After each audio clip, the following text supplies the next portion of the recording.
Golden diamonds, Eramallur, Vadathala. Vaikom Muhammad Basheer memorial library and study സെന്ററിന്റെ ആഭിമുഖ്യത്തിൽ നിയമ ബോധവൽക്കരണ സെമിനാർ സംഘടിപ്പിച്ചു.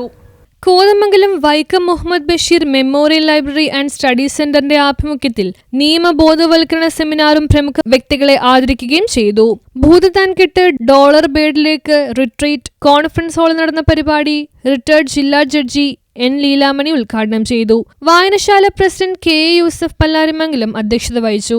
കോതമംഗലം ഫയർഫോഴ്സ് സ്റ്റേഷൻ വ്യാപാരി വ്യവസായി ഏകോപന സമിതി പല്ലാരിമംഗലം യൂണിറ്റ്, ഭൂതത്താൻകെട്ട് ഡോളർ ബേഡിലേക്ക് retreat, Chakkungal Al Falah tours and travels, Paviko food products, Mar Basil school principal father Paulose P O, Sahitya Akademi ജേതാവ് PM സെയ്ദ് മുഹമ്മദ്, മുഖ്യമന്ത്രിയുടെ മെഡൽ നേടിയ assistant excise inspector K A Riyas, Tomy Cherukkattu, Anarkali Unni, ET Chandrasenan, Ruby Mathai, magician Guinness EKP, Ummer Haji, EE Syed, സ്ത്രീ ശാക്തീകരണത്തിന് നേതൃത്വം നൽകി പ്രവർത്തിക്കുന്ന സൂപ്പർ ഫലവേഴ്സ് സംഘം ഭാരവാഹികളായ ത്രേസ്യാമ്മ ജോസഫ്, ഷഫീറ മുഹമ്മദ്, നെജ്മ അലി, ജാസ്മിൻ നജീബ്, സൗമ്യ അൻസാർ, റസിയ യൂനസ് എന്നിവരെ ചടങ്ങിൽ അനുമോദിച്ചു. തുടർന്ന് അനുമോദനം ഏറ്റുവാങ്ങിയവർ മറുപടി പ്രസംഗം നടത്തി.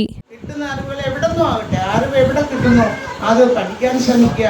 ഒരു ചെറിയ പ്രായമാകുന്നതോടും നമ്മളിന്ന് ഒരു പാട്ടാണ് അല്ലെങ്കിൽ 2 വരിയാണ് പഠിക്കാൻ നമുക്ക് കഴിഞ്ഞാൽ നമുക്ക് ഓർമ്മശക്തി കൂടും. നമ്മുടെ മെമ്മറി എങ്ങനെ കൂട്ടാമെന്നുള്ളതാണ്. അതിന് ബ്രെയിനിന് വർക്ക് കൊടുക്കുക. ക്വാളിഫിക്കേഷൻ നേരത്തെ ഞാൻ പറഞ്ഞില്ല, പണ്ട് ശങ്കരാചാര്യൻ്റെ അടുത്ത് അവിടെ ഒരമ്മ ചെന്നൊരു കൊച്ചിനെ കൊണ്ടെടുത്തിട്ട് പറഞ്ഞു, എൻ്റെ മകൻ ഭയങ്കര സ്വീറ്റ്സ് തീറ്റിയാണ് സ്വാമി, ഒന്ന് പറഞ്ഞു വെക്കണം, ഇവൻ പറഞ്ഞാൽ കേൾക്കുന്നില്ല. സ്വാമി പറഞ്ഞു പോയിട്ട് 1 മാസം കഴിഞ്ഞ് വരും.